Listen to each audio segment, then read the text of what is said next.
The time is now, the time is here. Round up the soldiers and lend me your ear. Pick your head up, stick your chest out, be strong. Listen closely, cause men can't always be wrong. The time is now, the time is here. Round up the soldiers and lend me your ear. What's up, everybody? What's up, everybody? It is the Men Can't Always Be Wrong podcast with your guy T Swin. Your boy J Bean. And man, this podcast has been brought to you by CTR Media Network. Make sure you go check out the website, ctrmedianetwork.com, and check out all the amazing podcasters on there. Man, tonight we got an amazing guest. She's a professor, she's a lawyer, she's an author, and she gives people game on how to protect themselves, keep their money, and make money. We have the amazing Dr. Lydie Louis. I gotta do my little pom-poms. Yes, ma'am. I was a cheerleader in high school. I can't get that out of me, though. Yeah. I'm so happy to be here, gentlemen. Listen, when you guys interviewed my now husband, David Orozco for Settle Shark, he was like, these brothers are epic. Thank you. He loves you guys. David, man. Yeah. Shout out to him, man. Thank you, sir. And we appreciate you for coming on our show tonight with us. Oh, love it. This is big for us. It's going to be a lot of education, a lot of good information for people tonight. And we appreciate it. So tell us what's been going on with you, Ms. Lydie. Well, in December, I decided that I should get married because David and I had been together for as a couple for 6 years. And I know these long-term relationships remain long-term relationships sometimes, but we've known each other for almost 10 years. So we did it. We got married down in Hollywood Beach, Florida in December. And then we went off to Paris for the honeymoon because he was presenting there. And that's one of the things we're going to talk about is how to make these wonderful trips tax write-offs for your business, right? Yeah, most definitely. Oh, yeah. So we were in Paris for a little over a week, all tax deductible. And I encourage folks to do that. And then we went to New York, which is my hometown. New York City.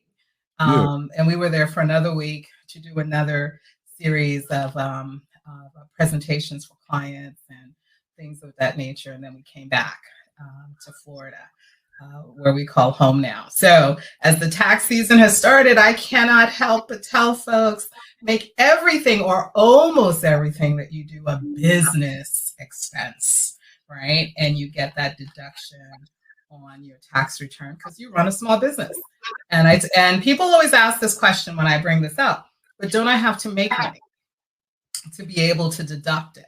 And the answer is no, right? If you have been a startup or a brand new business in 2023, you can make $0 in your business and deduct up to $10,000 worth of expenses. That means you're getting a refund, right? And how big it is, other things that you put on the tax return.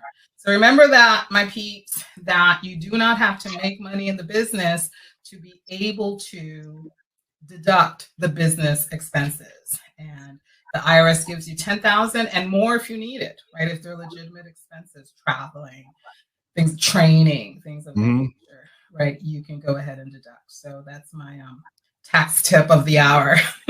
Thank you. We appreciate that because this is tax season, man. So you guys out there pay attention.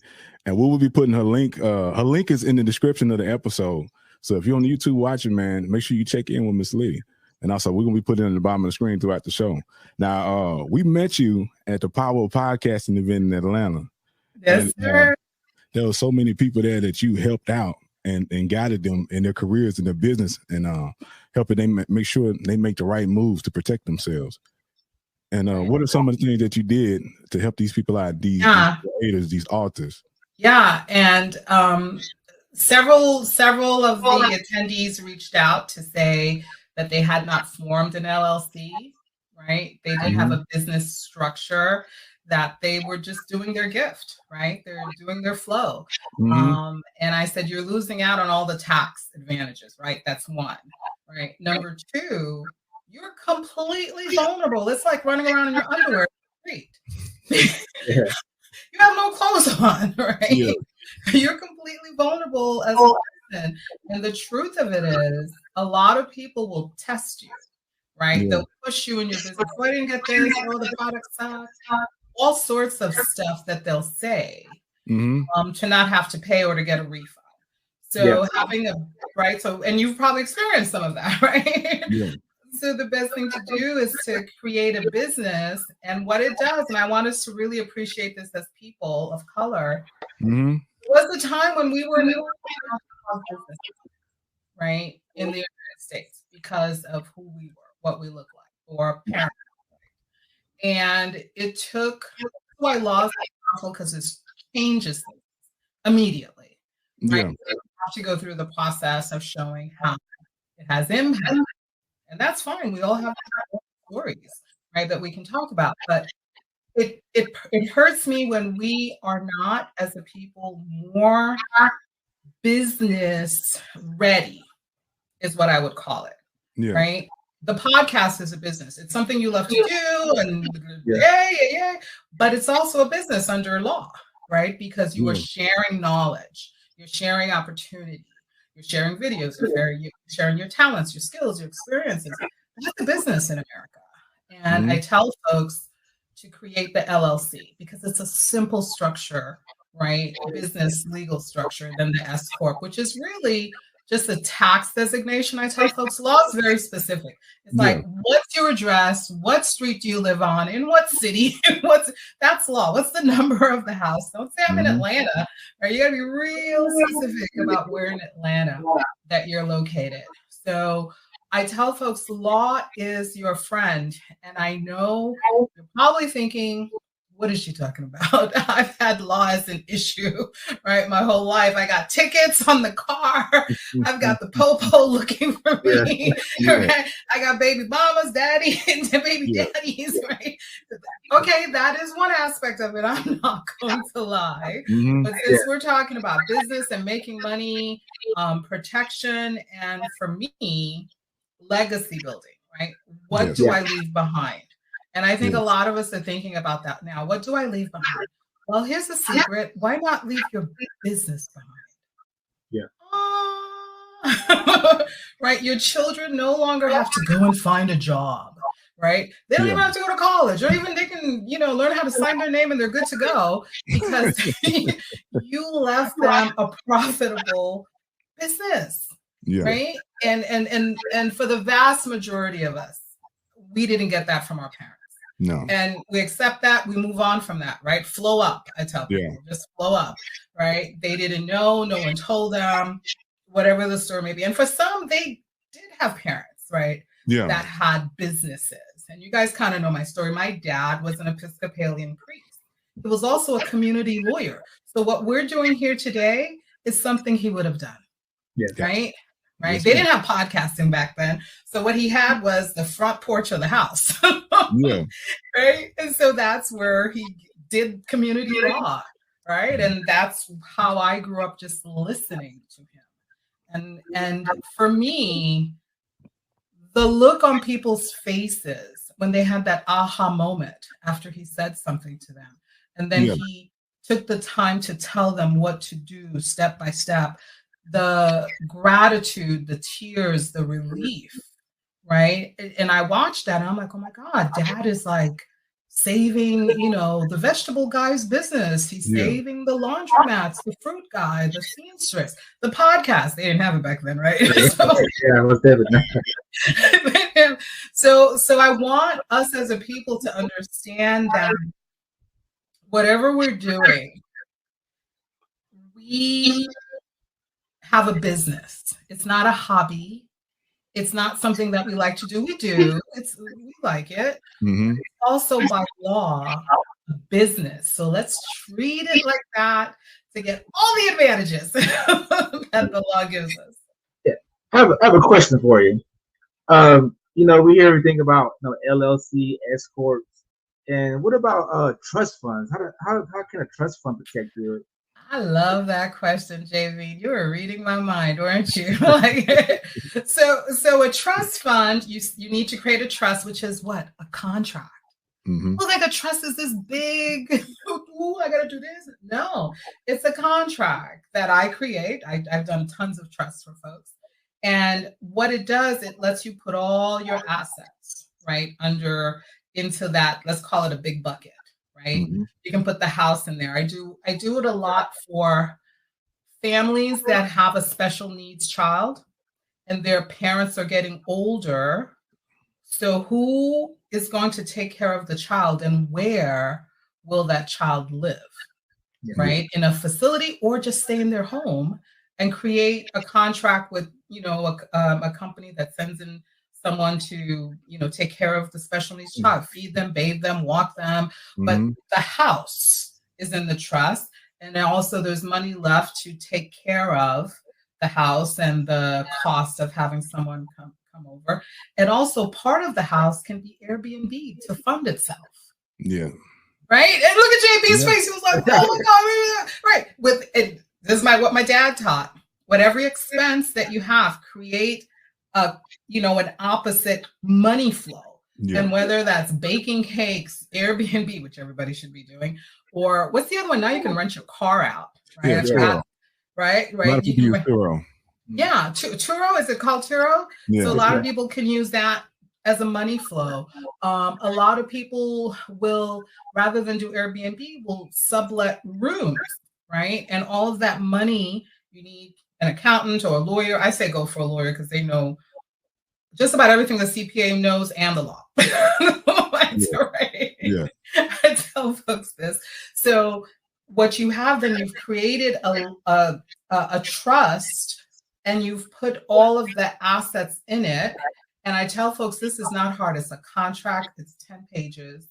Sit down. Let's do this. Especially if you have not only special needs children, but just children. Yeah.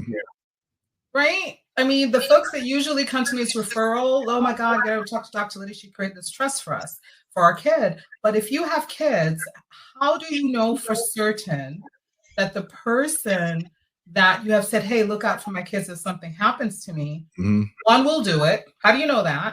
Two will have the resources to do it. And three, where are your kids going to live? Everyone's like shocked when I say this, but that's community lawyering. What does the community need to feel well, right, about things? So that's what you do. We do the trust, pour in. Even if you don't have the house now, you can always update. Leave them the apartment, right? Leave them the condo. Heck, leave them a boat. I don't really care where they An RV, right? Give them an RV. Listen, everyone's RVing. Leave them an RV. That is their home. And I tell folks in the RV life, which a lot of folks are doing now, hotels are what we call public accommodations under the law, which is you don't have to be staying there to use their bathrooms, their showers, their parking lots, right? You don't need that parking lot you can pull into, and they'll say, oh, you're staying at the hotel? And all you have to say is, federal law allows me to be on the premises at all time. Would you like to speak to my lawyer about this issue? Oh, no, you're good. You're good. Yeah.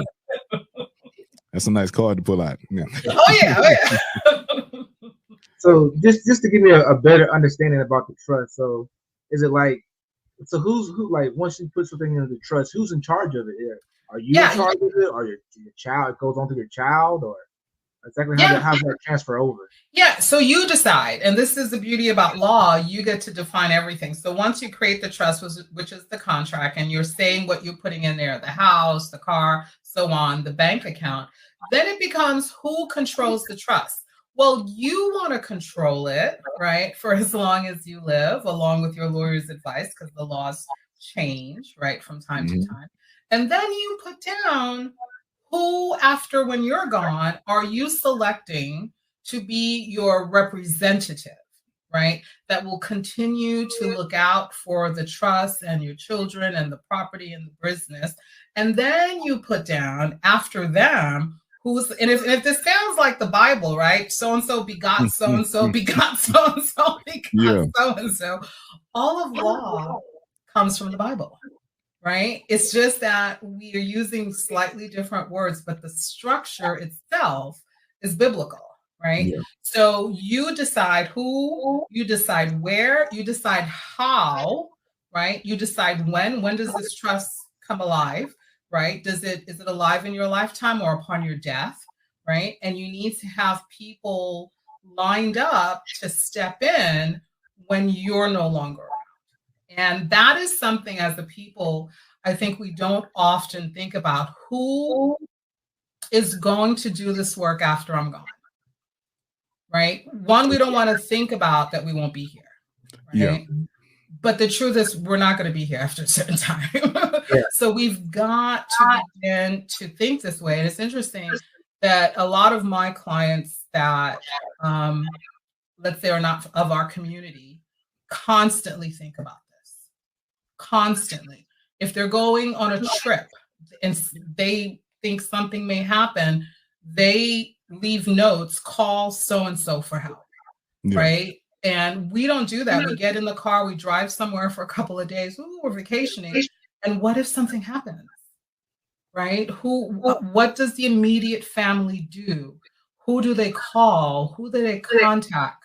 And the people that we often spend time talking to, our friends, are not necessarily the people at that moment, right? They should be contacting. You know, the next door neighbor may not know what to do. They'll cry, but they don't know what to do next. Your sister or your brother, they'll be crying too, even harder, but they don't know what to do. They don't know what the bank accounts are. They don't know what the title to the house is. They don't know any of this stuff. And that's one of the big things this year. I said, I've got to help us put together all these necessary things, a list of who to contact in a case, not just of an emergency, but when I'm gone. Exactly. Someone gets that phone call. And so much of what we create in our lifetime is lost because there's no sort of carryover, right, to the next generation. And I work with a lot of families to make sure that's in place, because when that moment comes, no one is going to really have a clear mindset of what to do, right? So that's a great question, JB. We've got to put these things in writing. We have to let people know where they are. We have to list out what you want, your intention. You know, make sure the house is paid off.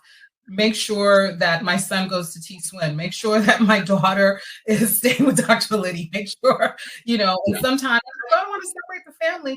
It's only for a period of time until the kids are settled. And some of them are taking care of parents.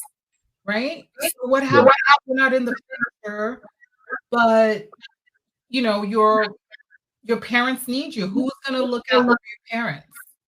And these are all hard discussions. It's also why some cultures have a bunch of kids. It's true. This is true. This is true, right? There are certain communities that have, 7, 8 kids.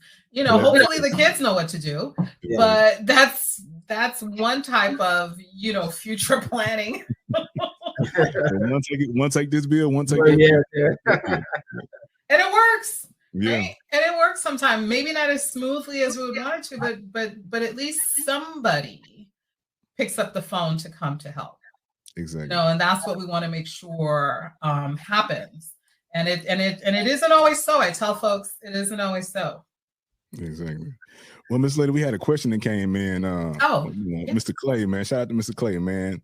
The head of the Tree Session Wind Down Wednesday, man. He says, "Isn't the law only as good as who is enforcing it?" Sometimes, right? The type of law that we're doing is what we call estate planning. That's what we're talking about. Who does the trust? Who is going to handle the money when you're gone? Who's going to take care of the kids? So estate planning doesn't fall under what we would call enforcement law, right?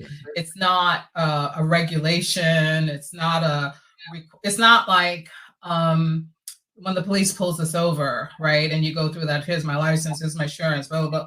It's not that type of realm, right? There are different types of law. The law we're talking about is estate planning law. That is all contracts, and contracts are private documents between you and whomever you're working with to carry out your wishes. So the enforcement of it would really be the courts, and you would, or your representative would have to start that process with the courts, because the courts are fine because it's a private contract. They don't need to get involved unless you invite them in. Exactly. So the enforcement aspects that we're used to typically, don't apply here. This is how the wealthy have done it for generations upon generations. We don't know anything about any of these wealthy people's, estate planning. It's all private. It's only on a need to know basis. And it does not have what we're kind of used to, is that you shall do this because it is the law, right? Contracts is creative. It's what do you want to do? How do you want it to work out, right? So it's a different realm for us, and it's an area of law that we don't talk about as a people, right? Because we're used to that enforcement type of law, right? We're not used to this type of, I get the power to draft and create my own contracts as to what I want done for my family. We often don't get the privilege of doing that, which is why I want to tell the world that we got to do this. Now I'm going to bring this comment back up, man. This is David. There you go. What's up, sir? Mr. Settle Shark. Yes, sir. Settle Shark. Make sure y'all check out Settle Shark. SettleShark.com. Make sure you go there. Private law allows creativity and innovation. It does. It does. And a shout out to Settle Shark, that, our company, we have won some really great refunds for folks, right? We've gone up against the moving industry that breaks your stuff and wants to give you $1 for all the stuff that they broke. And we've had clients take them through the arbitration process through Settle Shark, and we've won arbitrations, thousands of dollars for them. And we're handling much more now. So shout out to all the folks that have been supportive. We are still happy to work with others that, believe that they're entitled to a return of their money because of something happened. Right? Yeah. This is private law. This is right what we're talking about, right? Yeah. There's no enforcement, right? When someone breaks your stuff in moving, or you hire a cleaning service and they set the curtains on fire, right? Or you take your jewelry to be fixed and they give you a cheap fake pearls rather than the ones that you brought in, right? Yeah. This is what we've been talking about. Who do you call, right? And for most of us, we can't afford to call a lawyer. So David, myself, and a colleague of ours, a buddy of ours, wrote all the tech.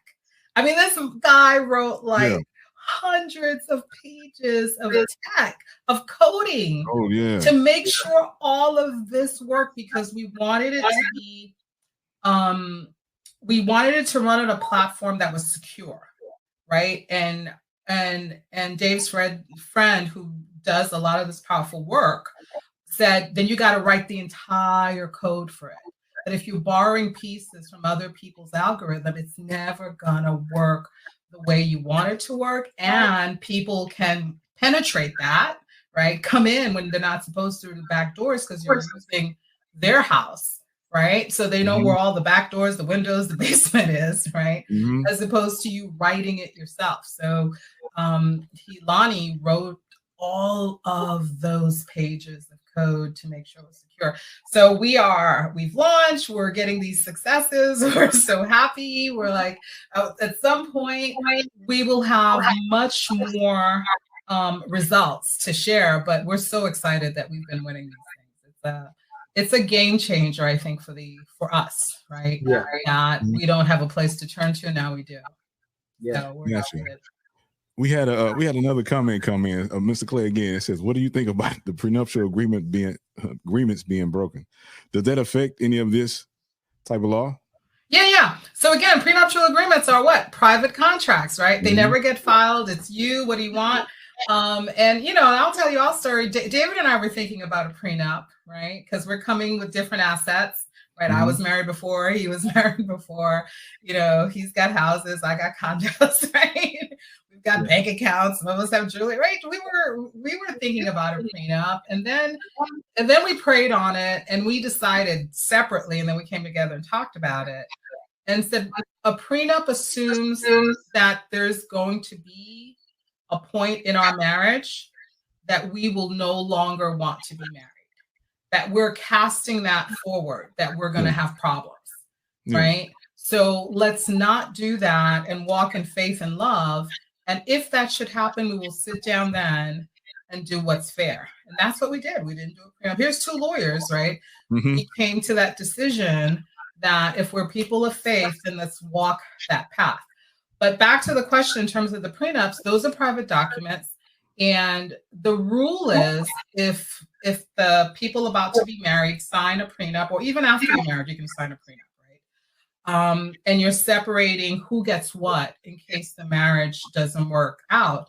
That is still a private contract, right? You decide what, when, who, where, why, right? You decide all of that.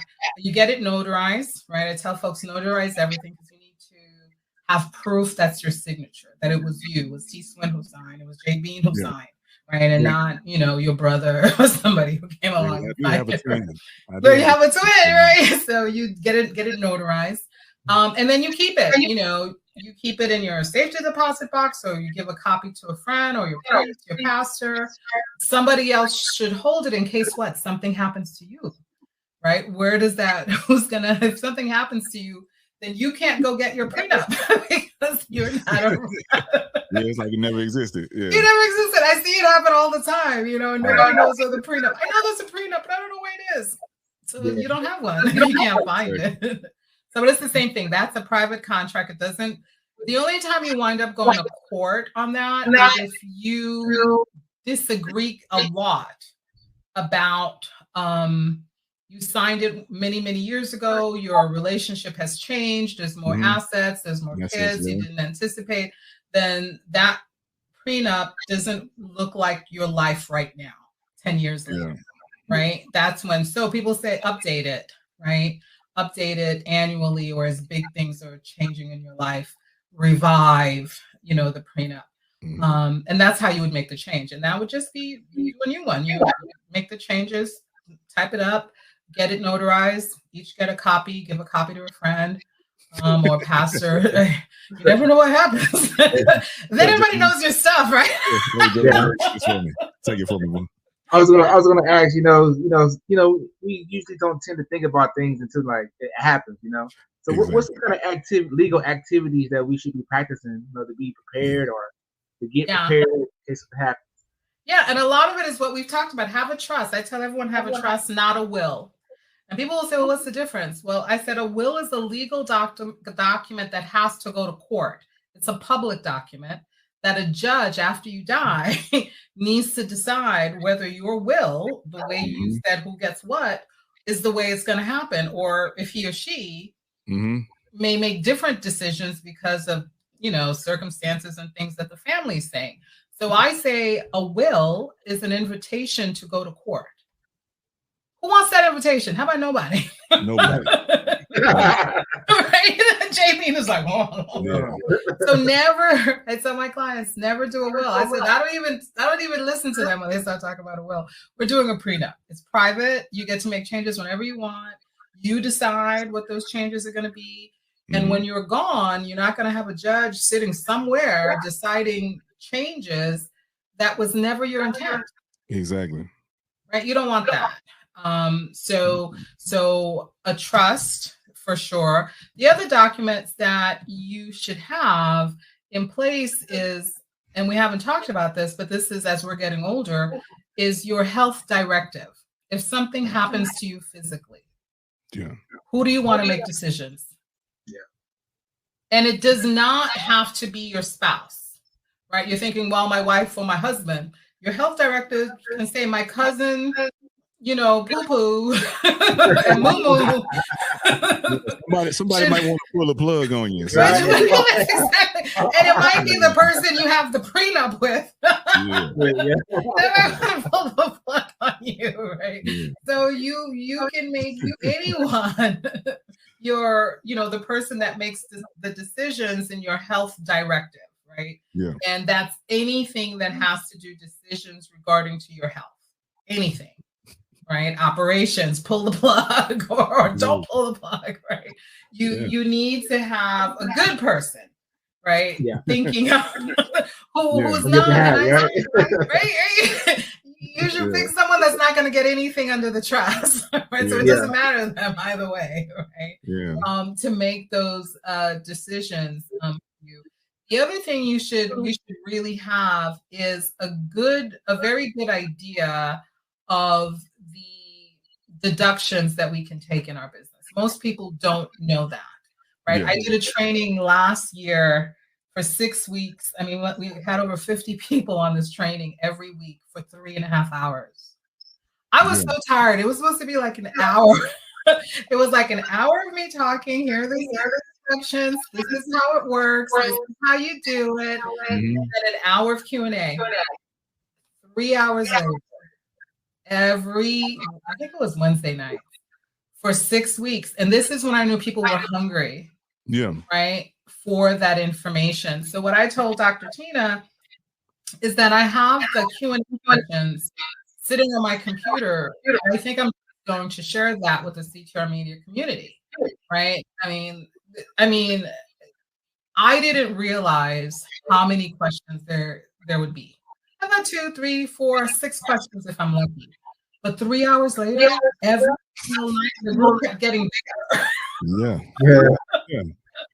And I'm like, oh my God. So I'm going to begin sharing that because one is tax season, and separate from it being tax season, there's certain truths that I believe in that I learned from my dad. And one of those truths is that we should learn the things that we don't know. My father was a stickler for that. And I think that comes from being a priest, right? You have a responsibility to yourself and your loved ones to learn the things that you don't know. And he would always say that ignorance is a choice, right? I choose not to learn. I don't care what you say, Tactility. I am not going to learn about trust. I'm not going to learn about taxes, right? And then something happens. Unexpected happens to you. And you're like, oh my God, what do I do? And the truth of it is, and this is why lawyers get a bad name. Most lawyers are opportunists. They wait for the opportunity when you need them, and that's when they charge you the most because you need them. Right? I was going to ask you a question. I put it out there. Right? That's most, not all. It's most. I didn't say all. Right? Because now they know you need them.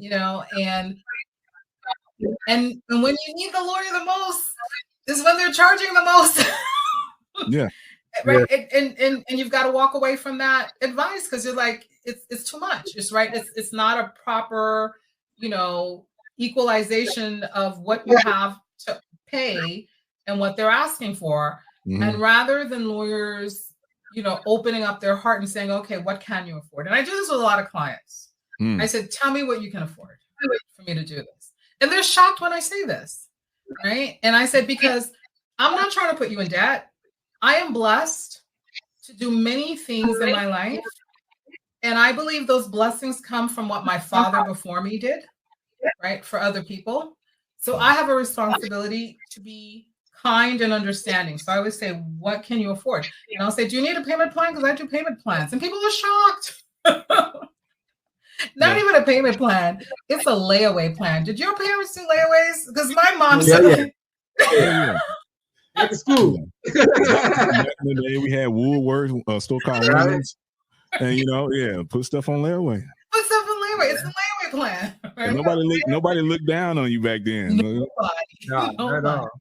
Nobody. But a lot of stores are returning to the layaway plan, right? They're returning because, think about it, no one ever really defaulted, not pay the layaway plan, right? No matter how long it took them, right?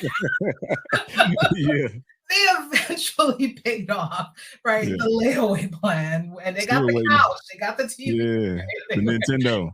The Nintendo. Everybody was happy. Everybody was happy. Now we put it on a credit card, we get it right away. The interest is so high on these credit cards. We wind up defaulting. We get it on our credit report. Blah, blah, blah, blah, blah, blah, blah, blah. Right. So I have for a long time, for years now, done a layaway plan, and I say to people, I had 3 clients today, 3 brand new client conversations, and at the end of which they always say, "How much is this going to be?" Right. And I say to them, how much can you afford right now? We can put it on layaway. And they all start laughing. Right? They all start laughing about the layaway plan. But it's true. And I'm going to bring that back into law because I think I'll help more people with the layaway plan. Yeah. A lot of people, they probably just laughing because they don't believe it. They're like, are you for real? You know? Oh, yeah. I get a lot of that sometimes. And actually, a plan like that helped save my brother's life. It kept my brother was innocent and it kept him free because I had got a super lawyer. He was like top 10 in the country. And he was like, hey, this is how much I cost. I'll break it down into payments. Can you do that? I said, yes, sir. And so, yeah, and he took care of everything, and my brother stayed free, and everything was good. But and you see how blessed that your brother and you were, right? Because I call those blessings from above, right? Because he could have easily said, well, it's 15, 20,000, you know, you got a check, you got a credit card, you know, and no payment plan, right? He could have easily done that, but that's not who he is. Yeah. Right. You know, and I want us to bring that back. All of us, you know, we can put it on a plan. Getting back to, like, I know you do a lot for small businesses. Why do you think that, you know, in this day and time that we need that, you know, everybody needs to kind of be their own little business, you know, start their own little business? So why do you think that we need to do that in this day and time? Why should we do that? Well, part of it is America is the land of small businesses. That's how America started, right? We forget that, right? Benjamin Franklin didn't work for nobody. You know, Thomas Jefferson didn't work for nobody. George Washington didn't work for nobody. You know, Hamilton didn't work for nobody. If you go to the founding, nobody worked for anybody. Now, we're not going to get into, yes, they did have plantations, they did have slaves. That's a different conversation, and I'm happy to come back to talk about that one. But they were all business owners. So, in the tax code, I tell people that we hate, which I love, by the way, because I'm getting all my money back. And was written for entrepreneurs. And you're like, why would the tax code be written for entrepreneurs? Well, who do you think wrote the codes? Entrepreneurs. You know, all of these, for anybody else. Right? It works for them. It works great. It doesn't work for us, and I'll say us as a group, a collective of people, because we historically tend not to be entrepreneurs. Right? We tend to be employees. That's the thing. And why do you think that is? Because we learn from our parents, you know, and I'm not going to blame that. I'm going to say that's just the point of reference, right? We learn from our parents. We saw our parents go to work. Our parents encouraged us to get degrees and do what? Get a good job, right? Yeah. We also watched people that we cared about go get great jobs, how excited they were. So our mental mindset process has always been about getting a job, working the job, moving up through the ranks, getting the promotions, right? Going through retirement, getting the retirement party, getting whatever it is, the gold watch, blah, blah, blah. That has been the singular focus. And we say, why is that? One is our parents taught us what they knew. The other thing is the educational system, that public educational system that we all went through, myself included, right? Trains us to be employees. Oh, so-and-so has a job. Perhaps you'd like to apply. Oh, you can be a teacher. Oh, you should go be a nurse. Oh, you should be a doctor. All of that is an employee status working for someone else where you get a fixed paycheck. And we've learned to become, as a people, comfortable with getting a paycheck. And there's absolutely nothing wrong with that. Nothing. Some people get big paychecks. But the problem with that is that we're never encouraged to develop our entrepreneurial business skills. No one pulled me aside when I was growing up to say, hey, Lydie, why don't you open a business and you can write letters to people? No one told me that. You know, why don't you open a business and you can read letters that people get, you know, God, what are they saying here? What are they, right? And charge them $1 for each time you read a letter to them, right? No one put that in my head. And what was in my head was to go to college, get the best job that I could, work in that job, keep getting promotions, and get a retirement party when I got into my 50s. That was what I was told. Yeah. Right. And then things happened, like my dad died. Right. And very quickly, we went from having a house to not having a house. Like that. I was 9. And I tell people the story because life can change in an instant for us. Right. And what do we rely on when it happens? What do we fall back on from money to feed ourselves, to have a home to be in? And when that happened, my mom lost the house within I was a kid, 30 days, 45 days. It was like one day we had it and the next day people were taking boxes out, right? Yeah. People were taking boxes out. I had no idea what was happening. Yeah. And that's how it happens for most of us. We don't know when our lives are going to change, and not necessarily for the better. So we've got to be prepared. Our families need to be prepared. Documents need to be in place. You need to be able to call a lawyer that, when you call the lawyer to help your buddy, right? You need to find a good lawyer, someone that's going to work with you. And I say lawyers because lawyers were designed to do good in this world. All of the founding fathers were lawyers primarily, most, 90% of them, right? They did other things. They invented things, they ran plantations, but they were also lawyers, right? Because they were creating a new country. They needed to understand the laws that applied to them and the laws that they would push on to other people, right? They needed to understand that, right? Yep. If you look at all of the big businesses that we have, Dell, Google, Amazon, you name it, their lawyers sit right next to the owner. Because the owner needs to understand what's going to be the ramification, the result if I do this versus this, right? That lawyer is right there to guide them. And if they don't know, they go find out and come back, right? Because that's how we're trained. Go do the research, we come back. Yeah.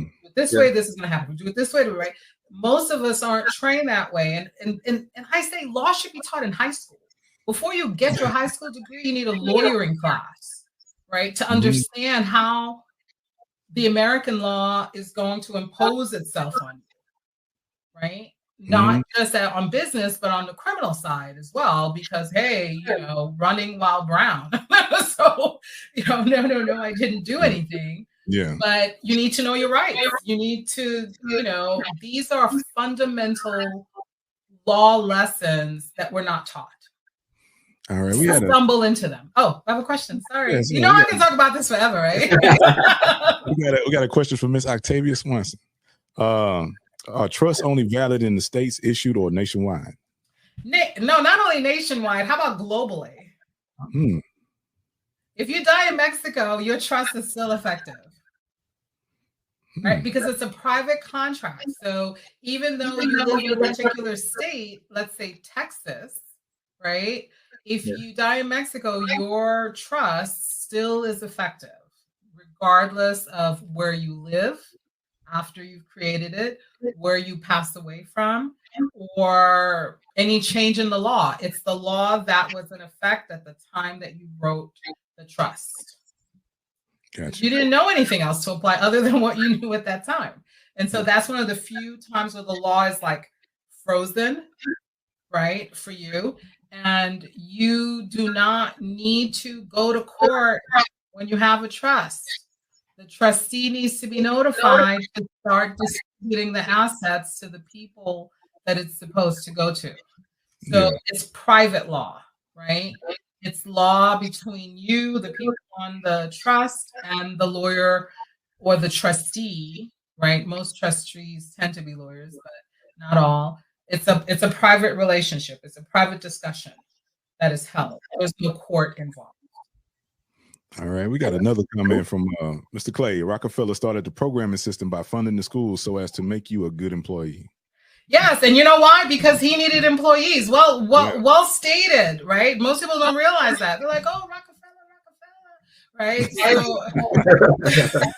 So remember, I lived in New York, so we had Rockefeller Center and Plaza right there. Mega, right? And the thing with Rockefellers is that they needed employees.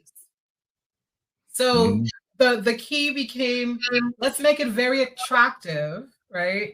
To have you come and work and give us all of your good years, all 50 years of working, your talent, and you never get the opportunity to start your own business.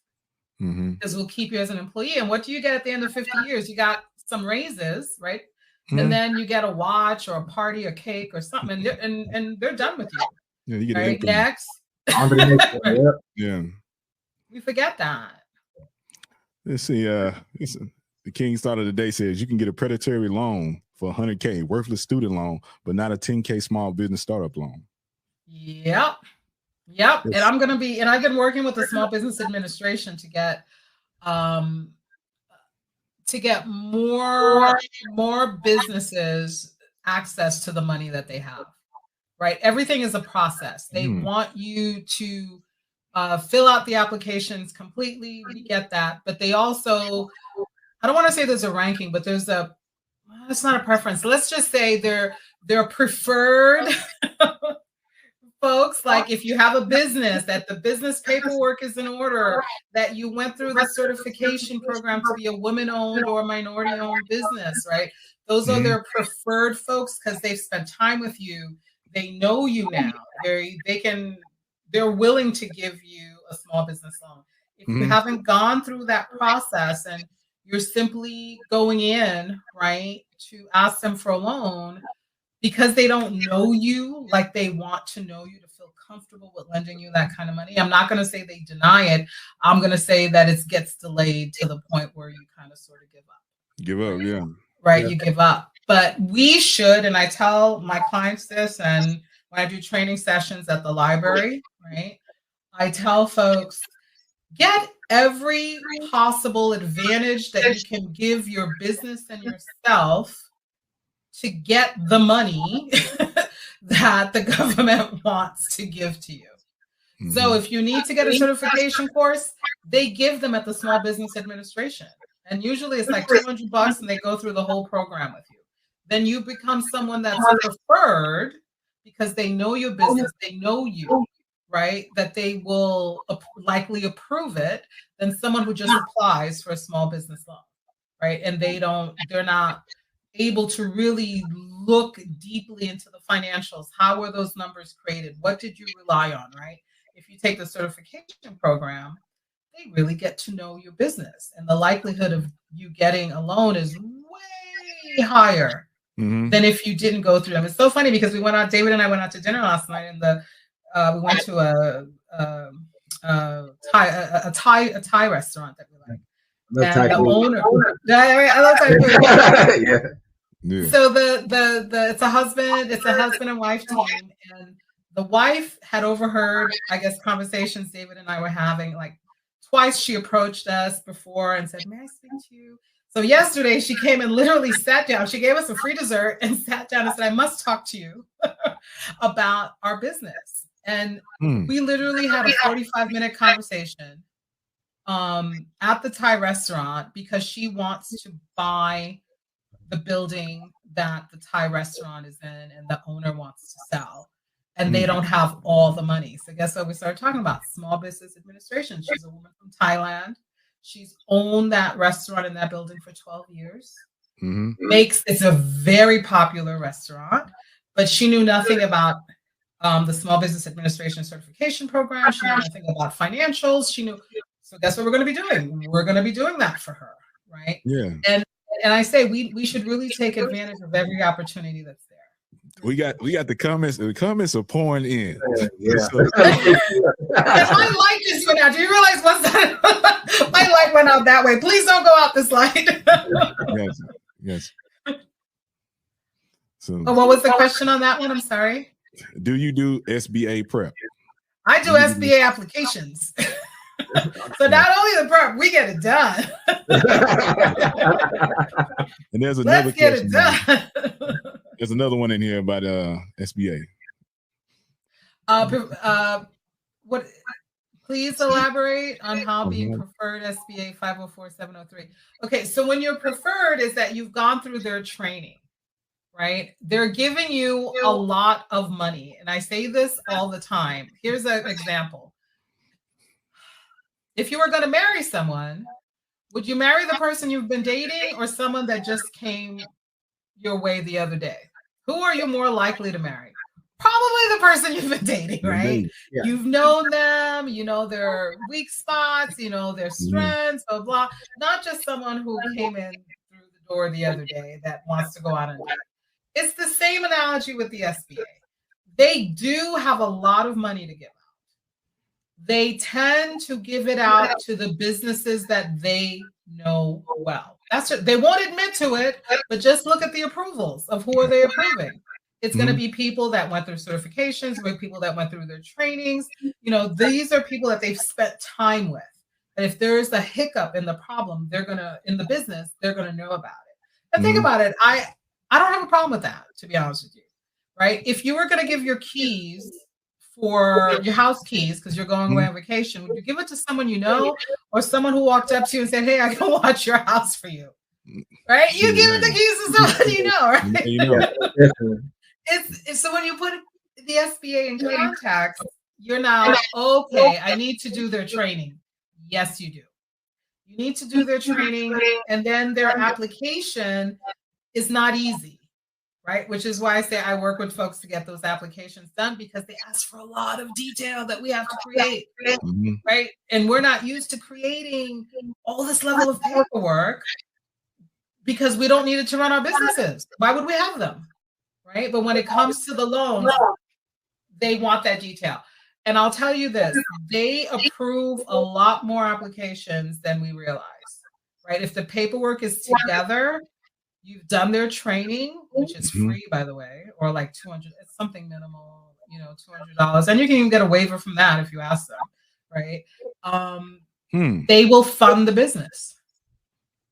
And if you're not ready for the loan application, they tell you, and they'll tell you why you're not ready, what it is that you need to fix, right, to get yourself ready. So I tell folks the opportunities are there. We just don't know the details, right, to go get them, right? But now we can turn that around. We can always turn that around. Man, sorry about that. What happened? I'm sorry. So you're giving us some really good information. Yeah. We put the link at the bottom of the screen. If you're watching on YouTube, the link is in the description. Man, if you need to get in contact with Dr. Lydie, that's the website to go to. If you need help. I'm sorry, T-Swin. I was going to say the Linktree one is probably the better one, only because the Dr. Lydie one is not interactive. Yep, thank you. Like Women Color back in the day. Bam. There you go. Because that has a lot of stuff on it that they can click on and go to where they need to go. My website, listen, here's my one thing. I love the website, but it's on GoDaddy, and it is not on it's a lot of content, but I don't think it flows well. I'll say it, you know, I don't think so. I have to fix it. Yeah. I've hired people to fix it, right? I'm in those boats of I hired someone to build it who closed their business, right? After I hired, and they did the, you know, the initial and a lot of links, you know, I'm like you guys, a lot of links are working on my website because the guy left. Can't find him.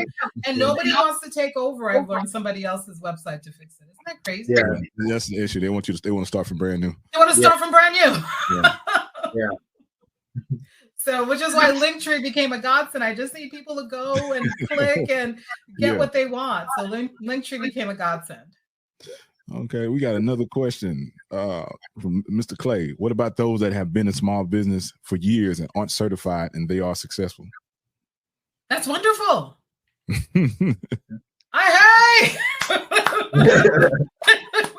That's wonderful, right? It usually doesn't happen that way, but sometimes it does. But here's what certification does for you. It gives you access to more. It gives you access to more contracts that you could bid on yourself or partner up with someone who's bidding who wants a woman or a minority fellow business owner on it. Or a veteran. Or a veteran, thank you. Thank you, C-Swin, or a veteran on it. And we forget that. We forget that we can win together, right? We often forget that. We think that we need to win alone, right? And that's a hard path, right, to do. I'll be the first to tell you, right? Even with what I've learned over the years from really being blessed to know other people that took an opportunity to train me, right? There's still more that we can learn and do together. So yes, if you don't need the training and you don't want the SBA money, there is, I am proud and happy when successful small businesses that are owned by Brown and Black people and women are doing extremely well. And there's many of them. Yeah. Right. But I always say I'd rather use somebody else's money than my own. A lot of people don't know OPM. They know OPV. They don't know OPM. Exactly. That's what I say. Let's see. So, what if you were approved for the SBA PPP but got trapped in the repayment because bank didn't do their part for forgiveness? Then we need to contact the SBA and let them know specifically what happened, because the bank is not going to contact the SBA. Do not think for a moment that the bank that gave the loan through the SBA program is reaching out to the SBA to say, hey, we changed some things and that disrupted the payment plan. They're not doing that. It's going to fall on you to contact the SBA, provide them the emails, the documents, the letters that the bank sent you so they could, I don't want to say reposition, but it's like a repositioning, revise it and reset it, right? If that's what happened. You need to talk to the SBA with proof of what happened with the bank. Yes, ma'am. Now, like you had talked about the contracts, and like you're saying, I was in the transportation business for a little bit. Okay. And I noticed what I found out is that, there was these contracts, these government contracts set aside. They were designated for women, minorities, veterans, and like they get first dibs, or the contract is just designated straight for them. Yep. And then also too, that a lot of people some people win contracts because they're the only person that bid on them. Oh, most of the time. Yeah. Most of the contracts are won by one person, one bidder. Wow. I know that. Wow. Oh yeah. Because think about it. We think it's hard without even finding out. Yeah. We oftentimes back away from the opportunity because we think incorrectly, right? That it's too much work. We don't have the credentials. No one's going to help us. No one's going to help us. And I think it comes from a place that we don't think we deserve more. Yes. Right? Than what we have. Yeah. And it's a limiting self-belief that one isn't even true. Right? And test it. Prove me wrong. I tell people, please prove me wrong. Apply for the SBA loans. Right? Go through their training. Have them review, or me or whomever you want to work with, review what you're submitting in terms of the bidding that you're doing. And then when they award you the contract, not take it. Don't take it. Say, oh, no, I don't want it. I just wanted to prove Dr. Lydie wrong, right? that I would not get this contract. But now that I've gotten this contract because I did work, I don't want this contract. I don't want this money, right, that you want to give me. And there's another thing you can do that people don't realize. You can win the contract and then transfer the contract to someone else. Yeah. Yeah. You don't have to do the work. Yeah, you hire contractors. Right. You hire contractors to do it. So win it, you keep your share, right? Yeah. And then you transfer it to contractors to do. There's ways. Now, do you know the different levels of the amounts for the contracts? Because what is it, like a small contract is like all the way up to like 10 or 20 million, something like that? Yeah. That's a small contract. That's a small one. With the government. That's a small one. And if you do one well, you become on the preferred list. Mm-hmm. You've proven that you can deliver excellence to them. And even if you're late all the time, you had to hire Ray and Poo Poo because they quit. You know, they don't need to know all that. Yeah. Right? It's get done, right? All they need to know is that you delivered on time, people are happy, and you're ready for the next one. The time is now, the time is here. Round up the soldiers and lend me your ear. Pick your head up, stick your chest out, be strong, listen closely, cause men can't always be wrong. The time is now, the time is here. Round up the soldiers and lend me your ear. Pick your head up, stick your chest out, be strong, listen closely, cause men can't always be wrong. Men can't always be. Men can't always be. Men can't always be wrong. Men can't always be. Men can't always be.